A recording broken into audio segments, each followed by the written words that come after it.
ஐசாங்க கொஞ்சம் பாரு அண்ணனோட பேரு ஜொலிக்குதுடா ஸ்லோமோ தெரிக்குதுடா அன்பான பிச்செல்லாம் கேளு நம்பிக்கையா சேரு இருக்குதுடா காலம் பிறக்குதுடா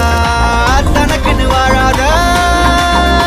நீ தரத்துல தாழாத ஒரு கது மாறானே திருத்திட போறானே